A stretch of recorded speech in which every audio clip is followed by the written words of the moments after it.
This is the coffee break with Hebb and Griff. Yeah. Welcome. Oh, yeah. I don't think we need an introduction now. That's it. Just leave it. Yeah. Just leave it. Cut. That's it. We're done. I'll do it, though. You Because I do feel it. like I have to. It's official, but Yeah. what I did is go in at the start. Yeah. Welcome to the coffee break with Hebb&Griff.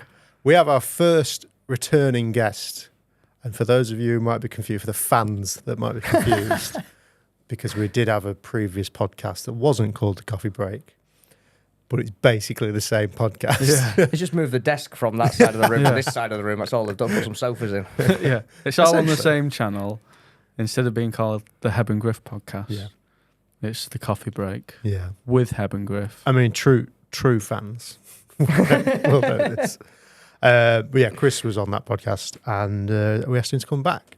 So again, for the fans, Chris, tell us who you are, Who you are, what do you do? what you do. So, I'm Chris. I now run an online coaching business for fitness people, weight loss, CrossFit and all that sort of stuff, and also own CrossFit Scunthorpe. So I've recently bought that about 6 months ago, and yeah, I own that as well. Right, let's get into it then. Last time we talked to you, you were just kind of embarking on this journey, really. You'd got yourself into phenomenal shape, and you were coaching people. So since that point, what has happened? Well, since then, it's been it's just been building really more than anything else. So because I had the job and everything else, it was more what could I do to get from what I was doing to actually doing something that was what I wanted to do. Yeah. So it was just about building the business side of things more than anything else. So the product and stuff was fine and what I wanted. It was just building the business side of things out to actually take it seriously rather than just being something that I did on the side to actually something that I do all the time. And sort of in the process of that, being able to save up enough money to buy the gym and everything else. So it's all sort of fit together, but really it was more the commercial side of things that I needed to do and, you know, do the things like putting my face on Instagram and actually talking to people and all that sort of like, it was more that side of things that I was missing because it was like, nobody knows that you're there. So sort of maybe a year or so ago, I was maybe a bit naive that people would find out and it would be, and it's not like that at all. Like you have Not to now, be out yeah. and visible. Oh boy. Yeah, of course you do. Yeah. And that was the hardest bit to sort of Yeah. You're get my the head brand. round. Yeah. Exactly, That's what, yeah. But once you realise it, it's like, okay, cool, now let's Yeah. go for it. Yeah. And the videos you've been doing are great. Thank you. Really good, informative, and like well done. I don't know who shoots them, but they're really well shot. If you get a chance to go and watch them for sure. And how much difference has that made then? Huge, massive. And I didn't realise until, well, I've had two occasions, but one more recently, where somebody actually came up to me and says, "Oh, I follow you on Instagram. I watch your videos and stuff." And I freaked out. I didn't really know what to do. It was weird. Really, Because I put them out And and that's the thinking, only way shouting into the dark. That's the only way they knew you. Yeah. That's great. Yeah, I didn't know who there was. They came up, introduced themselves, and I sort of froze a little bit. Like I didn't really know what to do. You're like a celebrity. Like yeah, like the two people that have ever recognised me. But yeah, it was just bizarre. That's your proof that it works. Yeah, exactly. And it's only going to get more as time goes on. Yeah, and thankfully it was at a competition, and thankfully I did all right. And I was like, he came and watched, and I got myself together That's and cool. actually talked properly and was like a human for a minute. But yeah, it was just really weird to start. I genuinely didn't know how to react. Yeah. I bet it's an odd situation to be in. Yeah, and I'm like, I just don't know what to do. This is really weird. But it was nice, and he was a really nice guy, and sort of got chatting to him and that over the weekend and stuff, and he came to watch and Followed you thankfully home. didn't fall over. Followed you. Yeah, stalked me and that all the way through. No, it was cool. It was cool. That's sort That of is cool. thing. Yeah. Something I'd never sort of thought that it would be. It's like even like you don't realise that people actually do watch it and Yeah, like I when bet it's somebody nice says to know that you've, because I'm sure that what you've taught through your Instagram videos and that has made a difference to him, like Yeah. maybe his outlook on stuff. Yeah. And I bet knowing that there's a big sense of pride. Yeah, it's quite cool. I say I've been told a few times, but it's by people that know me. Yeah. That, oh, we use your drills at the gym and we started doing this and that. And that's sort of really cool. But then it's like to have it outside of people that you Someone know completely anyway. random. Yeah, exactly. Yeah. Just some guy that came up to me at a comp and that and says, oh, I like this and I like this and that. I was like, oh, actually, yeah, this is quite cool. Yeah. And I guess that's why you're doing what you do, because you want to make a Exactly. difference to people in their Exactly. lives. Yeah. Don't you? Yeah, because it's about, it's just passing on what I've learned. I'm not doing anything that's sort of radical or anything like that. It's just like other people have said some cool stuff to me and I've gone, that's quite a good idea. I'll do something on that. Yeah, and, sure, and sort of passing that on to other people in the same way that they did to me. Yeah. But and it's such a good tool because as well as imparting that knowledge with people, you are showing that you know what you're talking about. I try my best. Yeah. I try my best. I could bullshit with the best of them, but I do try my best. How many takes did the videos take you? They used to take so many. Mate, it was horrific. Like some of the videos and stuff. I'm getting better at it now. But it used to be like 3 or 4 hours shoot and I'd get maybe six to 8 videos or something like that. Doing that. But the majority of it was just me swearing. Was it? It We was need to see just- some outtakes. The older ones have got them because I've stopped doing it as much now. Yeah. Like there isn't as many. So I'm Too like, good. Get too good, yeah. But the worst bit was everybody's like, "Oh, I really want to see the outtakes." I'm like, right, okay, right. Yeah, we don't okay. care about the Yeah, actual I don't care content. about the information. Just I want to watch you fuck it up, please. Just let's watch that bit. But there is so many when I'm just talking. I'm like, what are you on about? And I've sat halfway through a sentence and went, I have no idea how that sentence finishes. It's So hard. in the end, I had to, well, it's so difficult, and I've asked people to do like testimonials or whatever for me, and they're like, "Yeah, I didn't realize how difficult it was. Yeah. Like it is really Even when you're talking about something that you know Yeah. every part about, like stick a camera in front of me and get me to talk about cameras, and it won't be a fully formed sentence. No, it's just I bizarre. mean, we don't You get a just- fully formed sentence for the rest of the time. So. I do try. but it's just like everything just goes, and it's been the hardest bit of it all. Yeah. Is because you put me in a class or whatever, it's fine, like 12 people or whatever, and weirdly I'm better in front of people than I am with nobody in the room. Yeah, it's weird. And it's more like the consequence of like people are going to see this, and it can be replayed forever. Whereas if you balls it up in a class, it's like, well, that's gone. Yeah. Like, I'll just correct myself. You I can't thi- just fumble your way through it again. I think talking to a phone or camera is a lot more intimidating than talking to Yeah, people. Because it's bizarre. It's because even though there's going to be people on the other end of like the screen when they watch it, it's hard to act as if that is a person, Yeah. and not a lens pointing at you.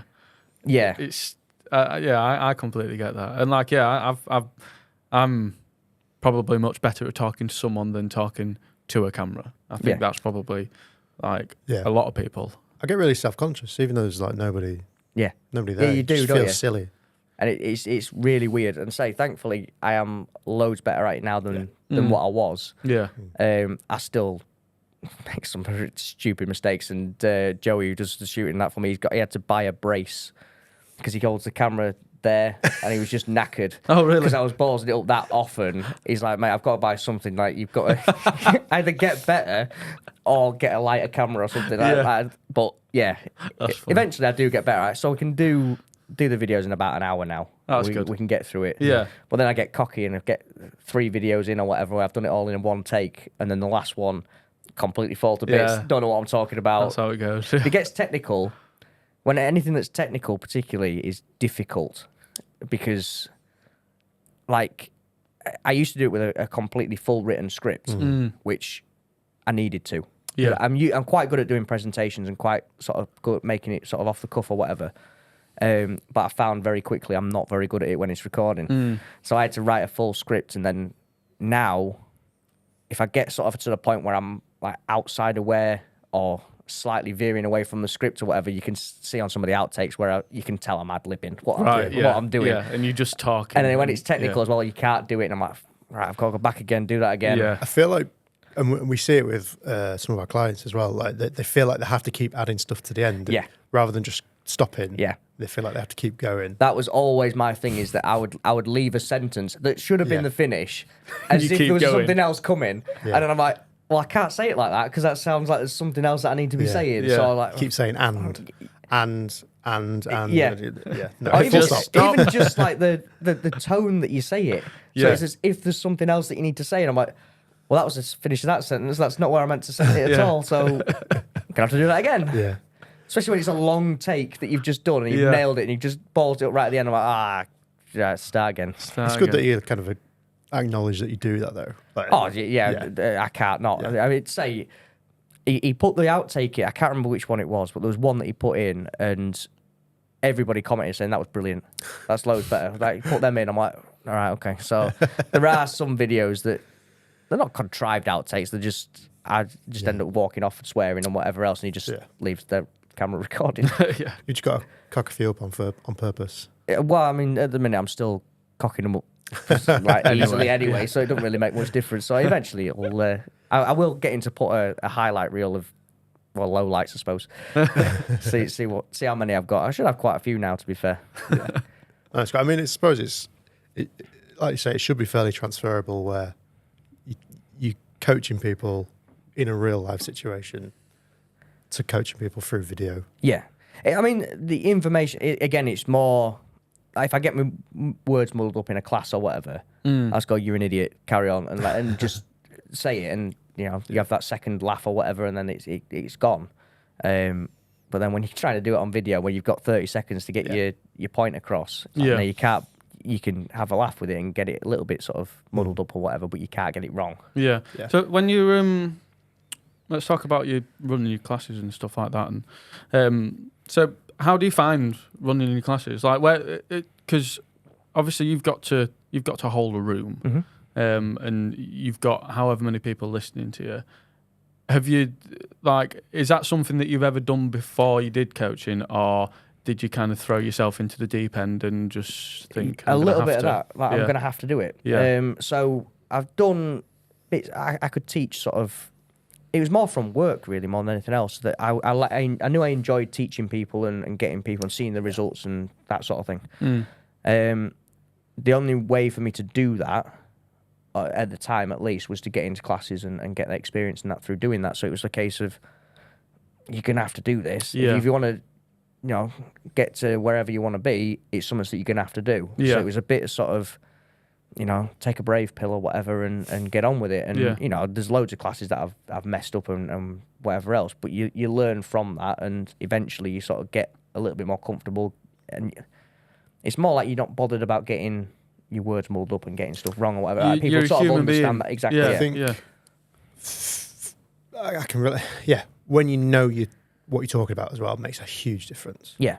Because we've done training stuff before for people about learning how to use cameras and things.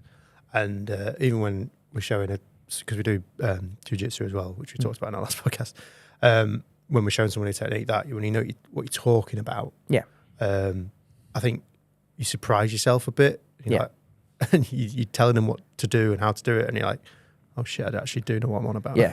To start with, it was very, very weird, because there's some things that I thought, I do it, but I don't know whether that's like the best way or whatever. Yeah. But then you show somebody, oh, actually that really works, or it doesn't work for them. Yeah. And then you go, right, well, I need to now figure out how the hell I get the same output, but with a different way of speaking about it. So that was part of the sort of fun of it, really, when you're doing like littler classes. To be fair, are usually better with that, because you get a bit more time and you can see people and whatever else. But trying to find the way that you think it should go from A to B might not be somebody else's, and you have to go sort of D down to Z or whatever to get back round again, sort of thing. So it's that sort of thing is interesting. Yeah, that's crazy. I don't know how teachers do it though. No, because it's especially different. when they've got like a class of kids that aren't interested. Yeah, exactly. It's the not interested bit that is it's makes it easier difficult. because you know that everyone that you're talking to is very much invested in what you're talking about. Yeah, so it does make it. They all want to be there, and they all know why they're there, so they will listen to you. If you don't, sometimes you get classes that don't go quite as you think it's going to go, But if it was like with kids and stuff like that, that would be another. Is that something you've ever thought about? No. Well, yeah, I've thought about it and then quickly dismissed it. So at some point I may do. Yeah. But not. Maybe when I saw the video that you'd. I don't know if you where you posted it of your little and doing some exercises with you. Yeah. So Mate, that's the start of it. He does. Thankfully, he's quite sort of because he's always been in the gym. Yeah. So he's always been in the gym. So since he was days old, he was in the gym with me. Surrounded by it. Yeah, it's normal to him. Yeah. So when we he's going to grow up a unit, isn't he? I hope so. And then he can make some money and that, and then I can retire a little bit earlier. So, right, well, I did. Look, I did that. But yeah, he's just sort of been around it. And we got him as a joke some dumbbells and a kettlebell, like the wooden ones and stuff, when he was born. And he always, I'm coming into the gym. I'll bring my dumbbells. Is he asking for the steel plates already?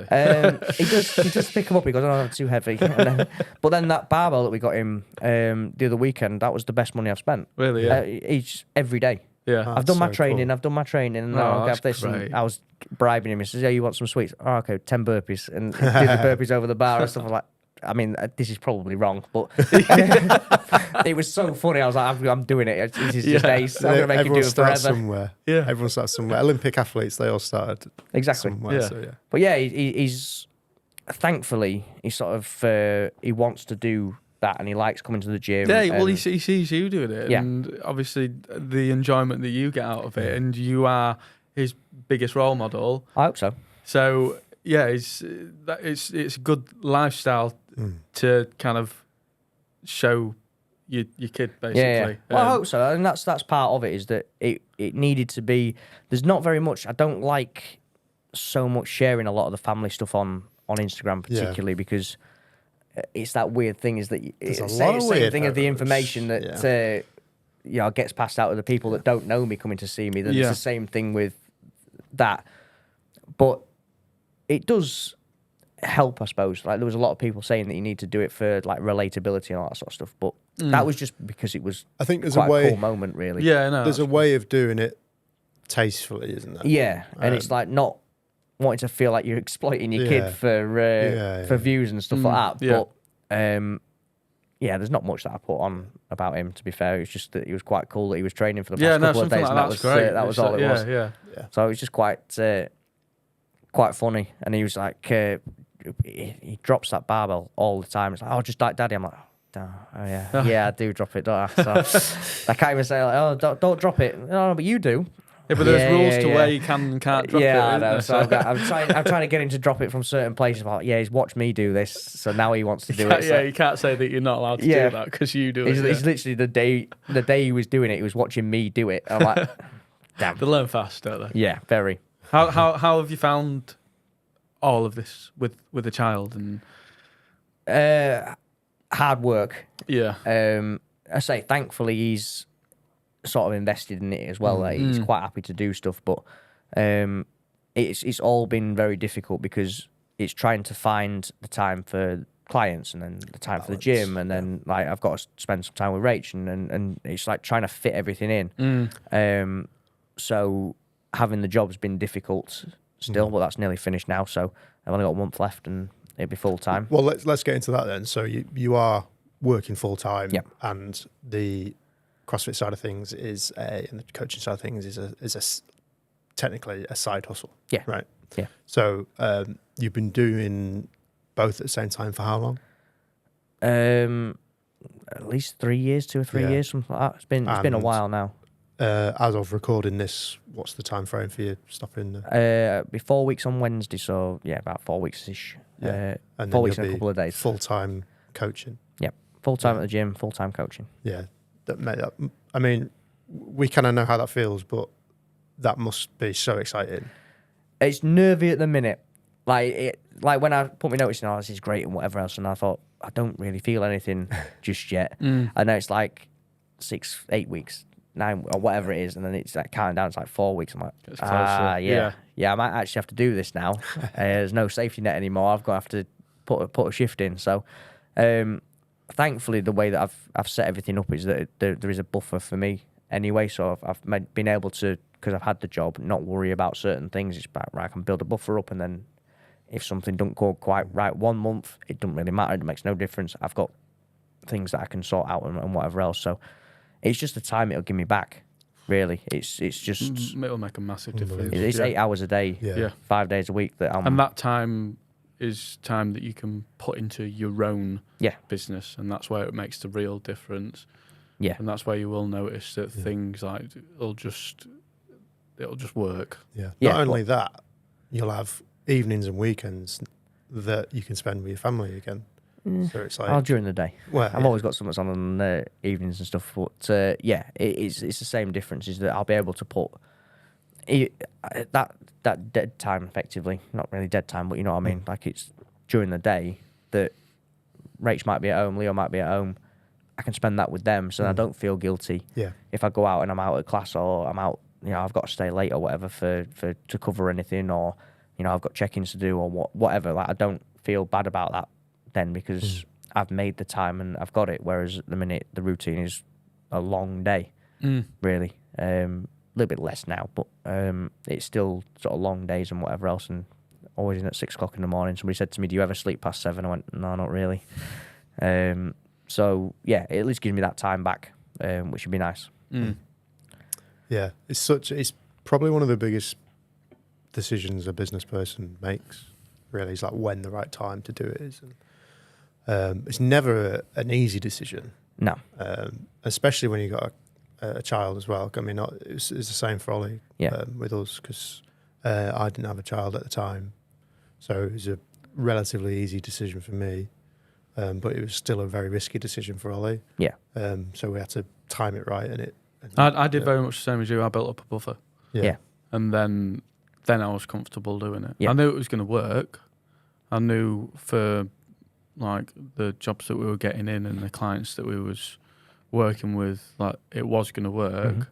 But you just want to play it safe, don't you? Yeah, of course you do. It's like that. The chances are you're probably not going to touch that buffer at all. Yeah. And then like you've built up a good little savings fund. Yeah. It was always like, how much do I need if it all goes away tomorrow? And it was how quickly can I get back into a job, which as it turns out is probably not that long, really. I bet you'll be able to jump straight back in. I don't think there'd be much of an issue. Yeah, and like even like a gap on your CV between jobs, it's to run your own business. Yeah, so exactly. Then, it's not like it's a gap where you've gone travelling to find yourself or something. Like. Which would have been nice. To be fair. I could have done that. I might just put that. To be fair, just not tell Rach. Yeah, that's what the buffer's for. Yeah, that's what the buffer's for. I'm off. See you later. You sort the gym out. But yeah, it gives that little bit of time, and that is what I thought of. Is like, right, well, how can I make sure that if nothing happens, I've got enough to live the lifestyle that we've got now. And if I've got that, there are things I can get rid of. You know, get rid of the car and get a new car or whatever. Like the stuff that you can cut it down and go, right, well, that's now got twice as much time as I thought I did. So it was all about that, really, just building that safe. Yeah, it's kind of weird as well because like you don't want to be thinking about the worst case scenarios because like you want to know that it's all going to go well, but then you've kind of got to be realistic and think about the worst case scenarios. Yeah. Well, doing what I do and used to do anyway, because I'm an engineer and on the steelworks and whatever else, to my job is always to think about the worst case. Right. And it drives some of my coaches mental because I'm like, well, this might not work. And it's like, yeah, but it will. And I'm like, yeah, but if it doesn't, what am I going to do if it doesn't? And if I've got that plan, it don't matter because if it all goes wrong and it you know, as long as it's in a way, it goes wrong in a way that I've predicted, I've got a solution for it. It doesn't matter. Yeah. So that's always what I was thinking of is that, you know, if it does go wrong, what am I going to do? Right, okay, well, I've got that plan now sorted. So it's just a case of making sure it doesn't go wrong. Yeah, yeah. That's really all it is. Yeah, I think it's just a good logical way of looking at it. And because, if it's like it's a win-win, isn't it? Yeah. Because if it does go wrong, you're okay. If it goes well, you're more than okay. Yeah, and that's it. And that's the way that I've thought about it. But it just got to the point where I went, right, I've had enough. Yeah. And I just sat in my office one day. I went, what am I doing? Like I'm not bothered, and I should be bothered. So if I'm not bothered, I shouldn't be here. Yeah. And that was all it was. They need somebody in that cares the way I used to care. Yeah. And I need to not be here to do something that I actually care about. Yeah, it's the kind of job that you probably do need to care about because, like you said, like things can go wrong, 100%, and that would be against you. Yeah, So yeah, and it's sort of I was saying earlier that there are certain jobs that wouldn't have affected me in the slightest doing. Like I've been gassed, I've been almost set on fire, and all sorts of stuff. I've had some horrible jobs and that over the years. Now, if I think about doing them, I wouldn't do it. I wouldn't. Whereas before, I would yeah, it's fine. I mean, sure, it's all right. It's nothing's going to happen. Yeah. But now you think twice about it. And I'm like, the consequences aren't as bad as they are now. Yeah, exactly. Yeah. There's a lot more. Yeah, there's a lot more at stake now than what there was. So I'd rather just not be there. Yeah. And let somebody else that can give you that time to do it, as opposed to me, who's not really as bothered anymore. Yeah. And your happiness as well, that's as much of a motivator as anything, right? Yeah. Because I can almost guarantee as soon as you start working for yourself full time, your happiness is just going to skyrocket. Yeah. Yeah, because I get the time to do that I want to do. I get more time to spend working on clients and whatever else. Rather than things being rushed at times and late nights and whatever else, I can spend the time making sure that they get exactly what they need. And that's the best way to do it. I make sure that the gym keeps growing and everything else that, I'm sort of haphazardly doing at the minute. Like I have a good idea and it has to happen now, so that at least I've got it started. Whereas before I can actually go, right, well, what am I going to do 6 months' time, rather than, shit, I need to do this tomorrow. Let's get on with it. Which, I mean, to be fair, seems to work out all right. I seem to be all right in pressure, but it's not necessarily the best way to run a business, is it really? Having the time to actually think about decisions and plan them correctly is going to make such a difference. And just write it down. Rather than doing it all in my head and just going, well, that'll be fine. What could possibly go wrong with that? Let's do it. And then it doesn't. Oh, shit, right, okay. Remember it a week later. Well, there's all sorts of stuff like that I've done, and I've forgot to follow things up and everything else. So it's like, what am I actually leaving on the table by not remembering what I'm supposed to be doing? I'm trying to get better at it, but I will get better at it when I've got a bit more time, that's all. Yeah. So when did you buy the gym? I think it's about 6 months ago. It might even be longer than that now. And what were the events that led to that happening? Well, I've been working there for about two years or so, and the guy that owned the boxing gym next to it. So he is a boxer, and really he only bought the CrossFit side of things because he wanted to build in, because the rent was good and it suited him for everything else. Where is it? It's just behind Golden Wonder Factory on Northampton Road. Oh, it was there. It's not. We've moved it now, but that's where it was. Okay. And we sort of knew for a while that he wanted to do the boxing rather than the CrossFit side of things. So I just sort of approached him one day and says, "Look, what do you want to do?" Like, the boxing was packed, and the same attention wasn't quite on the CrossFit side of things. So I says, "Look, what do you want to do?" Because it's obvious that you're more interested in that. You're better at that than you are at this. Is there room for me to take it from you? So I think he was more relieved than anything else, because it was like, yes, I can do that and I can get out of it. So I bought it from him, bought the business and the kit and everything else, and we moved it and relocated everything. And as it turns out, it was the best decision for all of us, really, because the gym looks amazing now from what he had, because he had the space and everything else. Like, it looks amazing. So for him, great decision. For me, same thing. Like, it's allowed me to, the clients there are now looking for me for extra advice and everything else. So it's all sort of under one roof, and I'm seen as the person that's in control of it. So for both of us, it was the best way forward, really. So do you take yourself? Did it help you take yourself like a lot more seriously, having your own? Yeah, I mean, it was something that I've always thought of and wanted, and I may never have done it. It was just that opportunity fell sort of in my lap, really, more than anything else, because setting it up from nothing would have been difficult. So it's not as if I've built this sort of business from scratch or anything like that. I haven't really. I've just taken the members from one shed to another shed. But it's sort of, because it was the opportunity was there. I couldn't turn it down. And it's sort of weird that I don't really think about it. I haven't really sort of stopped and thought about it, that it is mine now, even though I'm getting paid from it and all the rest of it. It's sort of like, it's still a bit weird that it's actually your. I don't know whether you guys felt the same thing. It's like, it's bizarre that it's actually, this is mine now. Yeah. I mean, it certainly kicks in when people have got complaints and stuff, and they want to come to me and I can't just pass it off to anybody now. It means it's got to fix it. But at the minute, I'm still sort of in this weird sort of. It's not quite. I don't know whether that realization ever happens. Really, I think it will. When you go full time with it, like that'll really like it'll hit you then that like this is mine. This is with me. So this office that we're in now, when I come here, it feels like work, and sometimes I see it as work, and then it's when you take the time to sit and think about it. It's like, this is ours. This is really cool. Yeah, that's when it sinks in, and that's when it's really nice. Normally, when we look at the bank account and see that it's us that's paying the money out, and that tends to do it. That tends to get the realization real quick, doesn't it? When the bills and that start going out. But the best, I mean, I did sort of a little bit of a moment of realization this last weekend or weekend before, whenever it was. So we was competing at quite a big individual comp for our level of people anyway. And on your name cards that you get for every competition, it's got your name obviously and the gym on it.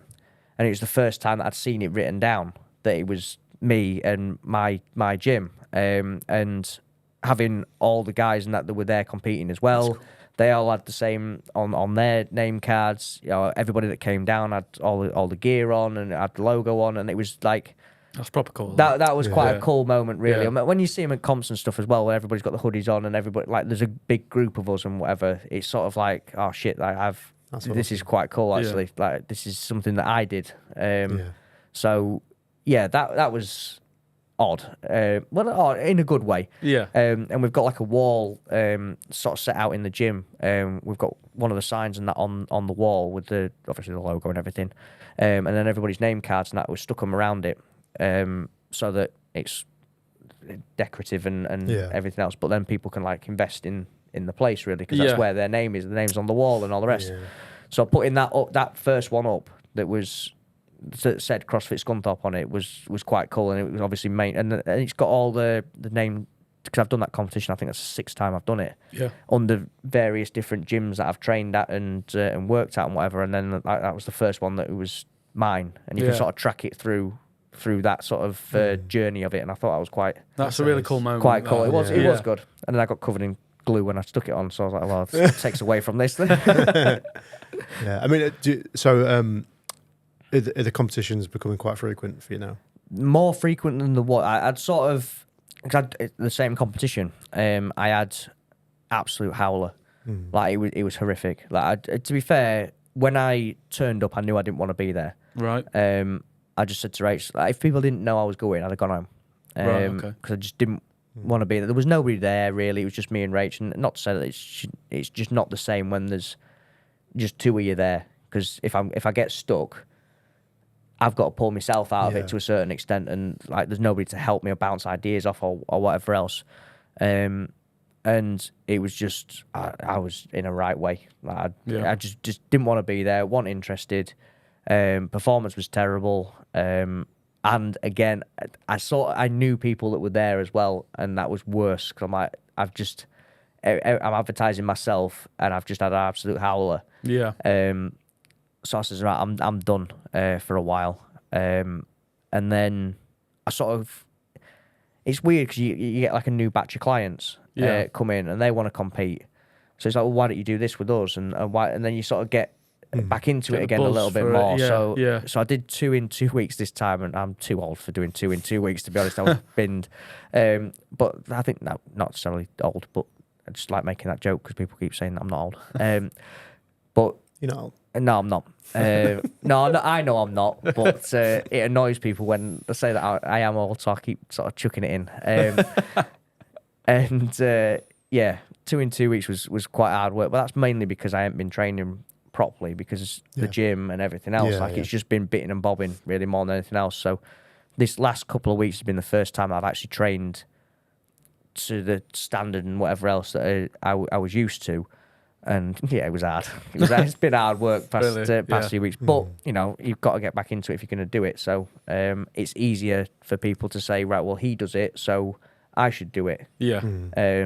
So that's more what it was about. And I didn't think anybody would get into it, to be fair. It's quite hard, or used to be quite hard to get into. So I thought, well, put your name in, you'll never get in. Yeah. They all got in. I was like, damn, right. I'll never get in because I've done it loads of times, so they'll not pick me again. Yeah, they'll pick me. Right. Right, well, they'll do something there. They'll not pay for it. It's too expensive now. I went, no, we've all paid. Right, I suppose I better do it then, right? Have you found there's been a bit of an increase in popularity of CrossFit recently? Because I see it everywhere now. To a certain extent, I mean, to be fair, fitness in general, like the hybrid athlete thing, I can hate it with a passion. Absolutely do. What's a hybrid athlete? It's just a bodybuilder that does cardio, which is like all it is. Bodybuilder that runs as well. All it is ways for bodybuilders to move towards CrossFit style training without saying that they're CrossFit, they do CrossFit and high rocks and that sort of stuff. So the high rock stuff has given That's people the stuff away. I've seen. Yeah. I've done a couple of them, to be fair. They are good.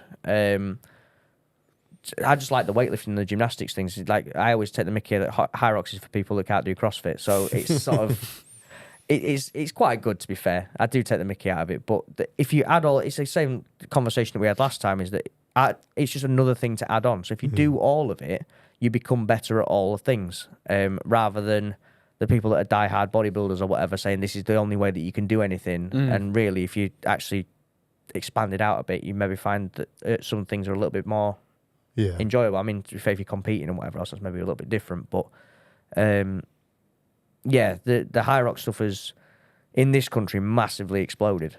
Huge, Massively. Yeah. The massive events, though. Yeah. It's 2-3 days sometimes. You get your heat time. You go do your race. It's the first time I did it. I said it's the most disorganized thing I've ever been part of. It's weird. Like you turn up, you get your ticket, and then you sort of sent a video a couple of days before to say what it is that you do, and then that's it. Oh, right. But it sort of works. Right. Like it's weird. Like you just go to the start thing, get your number written on your arm and your wristband or whatever, and then you go and do it, and it's like you can't really get it wrong. It's like you almost expect there to be more to it, but there doesn't really need to be. Like shepherded or whatever. With like the amount of organisation, the amount like the one of them we did at the NEC. So it was like one of their big exhibition halls, and there was nobody there. Well, not really to like oh, this is your start line, right? So what else? Yeah, that's your start line. Oh, okay. Right, we'll do that. Just do two. Make sure you do 2 laps, otherwise you'll get penalised. All right, okay, right. And then that was it. Like it was just sort of, it just sort of happened. The impression I get from a outside perspective, because I am not a fitness person, is that it's a very well-run business, and the business model that they've got has done very well.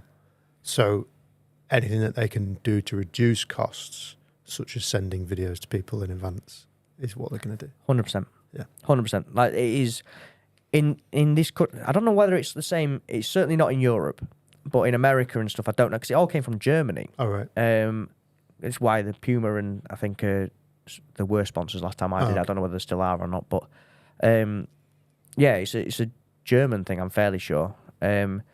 But we've looked at it, like people scalp tickets in this country. Like they'll buy up all the tickets and then resell them at a profit, really? And then people are paying it. So it's completely sold out, and then people are paying over the odds to go and suffer for an hour. Like it's weird. Like we didn't. Like it's so bizarre that it's gone the way that it's gone. But we looked at it a couple of times and went, we could actually fly to like Malaga or something, do the high rocks and fly back. And it would be cheaper. So even if we stayed there for a couple of days, it would still be cheaper. But yeah, they've done a cracking job with it in this country. They really have. Yeah. So yeah, I don't know what the season's like, to be fair, because I don't massively follow it. We do bits and pieces for it. We use it really more as a like a conditioning session, I suppose, for the gym. Yeah. So we do those sorts of types of sessions, but the more sort of We do have a few people that only come to those sessions, but they're more like cardio. Like if you get good at that, the other stuff becomes easier because you just don't get tired. Yeah. What do you think it is? Do you think it's like just like the sense of achievement in these kind of things? Because it's the same for like triathlons. Like people do triathlons, and it's like they know they're not going to win it, but to complete it is such an accomplishment. I think that's exactly it. It's I'm not saying it's a new marathon or whatever, but it's like that sort of thing for people that are not quite want to. You don't have to spend months preparing for. I mean, I suppose if you want to do well, but you could just rock up at a High Rocks tomorrow, and most people will be able to get through it. It would be horrible, but you could get through it. Whereas you couldn't do that with a marathon or a triathlon or anything like that. Like it takes a bit more work. Not saying that anybody that does High Rocks and that doesn't prepare for it, but you know, like it's that sort of thing that it's a race that's a lot more accessible to a lot more people. Oh, okay. I think it is anyway. So there's nothing complicated. There's nothing, you know, it's not like CrossFit where you've got to learn certain things and like your level and that increases that the more that you do it. You know, a skier's still a skier. The distance is still the same. The sleds will probably be the hardest bit really because that's it's quite heavy pushing that across the floor at times. But it's still the same for everybody. You know, there's nothing particularly complicated with a sled. It starts there, you push it to that side, and then you turn around and come back again. And really, that's it. You know, there's squatting and throwing a ball at a target. You know, I mean, you're making it sound really easy, but it's I'm telling you, I couldn't do that. It's not. But it's one of them that, you know, if you took, I can't remember what an hour and a bit was our best one that we ever did. But if you took 2 hours, it doesn't really matter because you still finished it. Yeah. So it's still sort of, it's always doable. Whereas if I can understand the comparison with competing with CrossFit because, you know, if you suddenly can't do something, you stood there looking at something that you just can't do. Very rarely it happens, but there is that possibility. Whereas with the High Rocks and that you could just carry on. Like you could, barring injuries and sort of a really bad time, you could just plug away through it and whatever else, especially if you do pairs, because the pairs ones are the better ones. Like to me, suffering by yourself doing a High Rocks is the worst thing I could think of. But a pairs one's quite fun. Each other. Oh, yeah. You keep yourself going. Like I've done 2 with one of my mates and that from the gym, and he's dragged me through one and I dragged him through the other one. So just the fact that you was there for each other, that it was a lot better. Whereas if I'd done that by myself, especially the second one, where I didn't train for it particularly, I just sort of rocked up, wasn't in particularly the best shape I've ever been in. But because he spent most of it just dragging me through it. I could do the heavy lifting bit, but that's about all I was good for. The run was quite hard. It must be good as a coach as well. I mean, not just seeing people do competitions, but seeing them like change their like their physiques and to get into shape. That must be so fulfilling for you. Oh, it's great. I've had some today actually, and over the weekend. There's a couple of people that have been with me for a while now, and it's now getting to the point that the memories are starting to pop up from the last time that I posted them about a year ago or however long it is. And you go, I send them it and go, look, this is what you was like.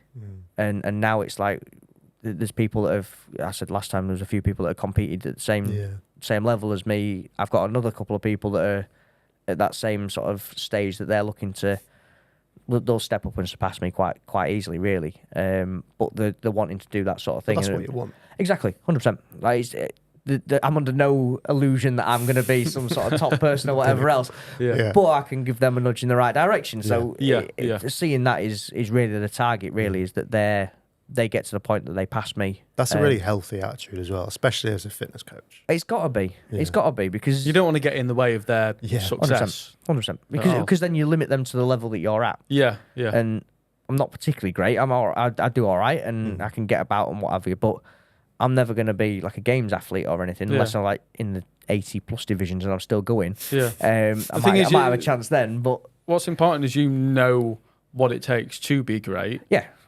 Regardless whether you can be great yourself, you know how to point people in the right direction. Yeah. And if they've got that potential to be great, and then... Yeah, I mean, you see it all the time in any other sport. Like, you know, He says, knowing absolutely nothing about any other sport. But, you know, like football managers, like there's very few, like Ronaldo's not going to go and be a great manager. No, yeah. Because what it took for him to be the best at what he is, he will not be able to do as a manager potentially. Like that attitude, that might not be exactly the same. Whereas somebody, I don't know anything particularly about Pep's career, but I know he wasn't like regarded as like Ronaldo level. Like, he's not in that conversation. But as a manager, he knew what to do. He had a different way of thinking about things, and has moved into something that he, you know, is potentially one of the best ever at. Quite common, like Freddie Roach. Exactly. He was a good boxer, but he wasn't the greatest of all time. But he's probably one of the best coaches of all time. And even Mayweather's dad, uncle, or anything else, they were all, say, good level boxers, but they weren't Floyd. Yeah. So, but they managed to be able to see that in him, and I'm not saying that I'm in any way near comparable to these sorts of people, but, you know, that attitude and that it doesn't necessarily, the best at a sport is not necessarily going to be the best coaching that sport. Yeah. And you don't have to be the best to produce the best. Not particularly, no. Yeah. And you do see that quite a lot, is that you just got to be able to spot things. And you've got to be able to look at something and go, I don't think that's right. How do you fix it? And it's more like a problem-solving thing than it is a... because effectively, you are paid to solve somebody else's problems. Like, that's what you're supposed to do. I can't lose weight. Right, I'm going to pay you to tell me how to do that. I can't get in... like, whatever it is, that's what you're trying to do. So... really, that's what your job is as a coach, is just, you know, there's a problem, how do I fix that problem? Right, this is how you're going to do it. Oh, that hasn't worked. Right, okay, well, let's try this thing instead. So that's really the way that they should be. And, you know, athletes don't want to have to solve the problem because they want somebody else to do that for them. And, you know, to a certain extent, I do that with because I've got coaches that look after me. There's certain areas I don't want to have to think about. They look after that bit for me, so that then I've got time to do something else. So it's the same with most stuff, really. That's... I mean, I guess you could look at every business like that. Every business is a problem solver. Yeah. And it's whether you do it yourself or whether you pay somebody else to do it or not, isn't it? Yeah, we solve a problem for people, you solve a problem for people. Yeah. Cool. That's a really nice way to wrap things up, I think. I did have one last question, though. When are you going to be on Gladiators? I'm really not. Really not. Yeah, well, they don't really want anybody that's like 5 foot and a bit and on it like a fucking dwarf or something. It's like... I think they definitely want you, though, because then it makes the Gladiators look bigger. Yeah. It's like a perspective thing. There's never any contenders that are like over 5'8". Yeah, that's true.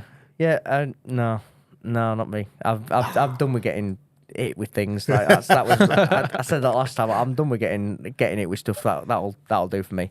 We have had somebody that was a CrossFitter that was on it. I can't remember what his name was on Gladiator, but he was the best in the UK for a while. Oh, right. I can't remember what his name is. That'll do my head in now. He trained with you? No. I just knew who he was. Oh, right. That's cool. I can't remember what his name. Yeah. I'll find out later. There's quite a lot of CrossFitters go on it, isn't it? I guess it's quite... it would make sense. Yeah. Like, it makes sense. Like, certain things, depending on how you make your money and whatever else. Gladiator rings up and says, do you want to do this? Because you just got to be fit and bash people. I go, all right, fair enough. Yeah, I could do that. You've got to be massive. Yeah. That's the first one. Yeah, and that's what a lot of them are, to be fair. Yeah. I watched so much of the new series, but I did watch it because I saw... the guy that I can't remember his name is.